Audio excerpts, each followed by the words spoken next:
Good morning. Today is Friday, October 9th, and this is the Morning Breach with Scott Davis.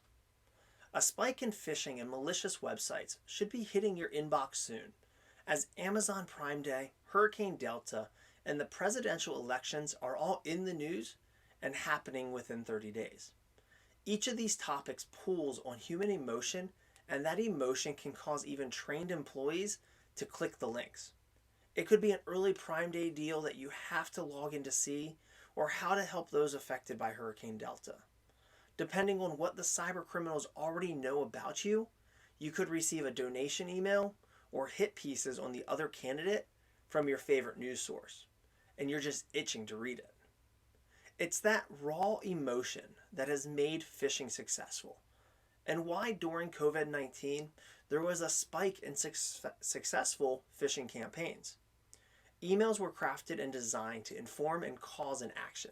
Here, end users found themselves more worried about the latest on COVID than the chance of bringing ransomware into the network.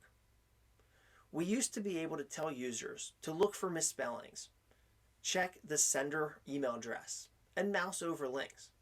Today, some campaigns are so well designed you are likely to miss the one extra letter in the domain name, or the links could redirect you to a legitimate Microsoft OneDrive document or website that has been infected and ready to hijack your system. It goes beyond training. It has reached the stage that we need to question every email.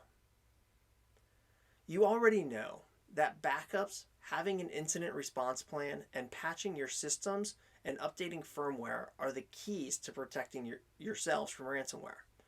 But ransomware groups are working harder than ever to leverage tools and techniques that hide their presence from scanners while covering their tracks. Ransomware investigations are typically extremely difficult to investigate because by the time ransomware has been deployed, the cyber criminals have already covered their tracks on their way out the door.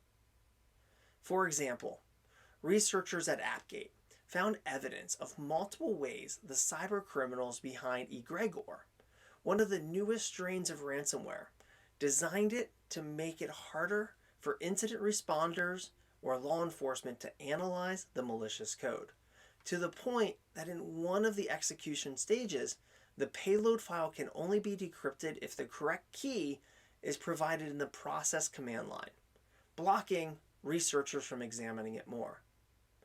It comes back to the best defense against ransomware and phishing is a strong multi-tiered approach with layers of security services and education from the cloud to the end user. If you're only relying on one or two tools for cybersecurity services, then you are leaving the door open, or at least the backdoor key, under the mat. On a regular basis, I discuss the importance of having a third-party audit completed on your network. This is your checks and balances to ensure that your IT department or vendor is actually doing what they tell you they are, but also to look for what they're not thinking about. There are still effective security holes or processes that have been used for over 20 years.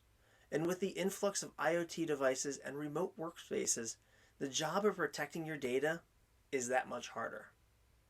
In the news side, Springfield Public Schools in Massachusetts has become the latest victim of ransomware. Yesterday morning, a cyber attack shut down the third largest district of the state.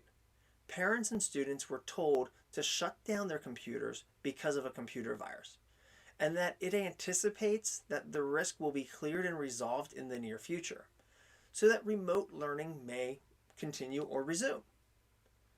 With all the students now remote learning, it is only a matter of time until ransomware hits more and more schools.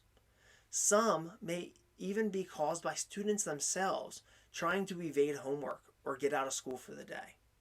School districts that are not discussing cybersecurity with their staff, students, and administrators are doing a disservice to the entire education system. October being Cybersecurity Awareness Month is the perfect month to make up for lost time and begin training today.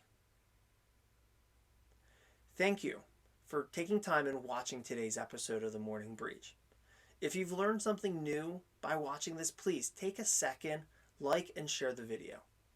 If you want to see more episodes of The Morning Breach or find useful resources in helping you secure your organization, please visit themorningbreach.com and follow along with us on Facebook and LinkedIn. As it is Cybersecurity Awareness Month, remember to be cyber smart. Thanks for watching.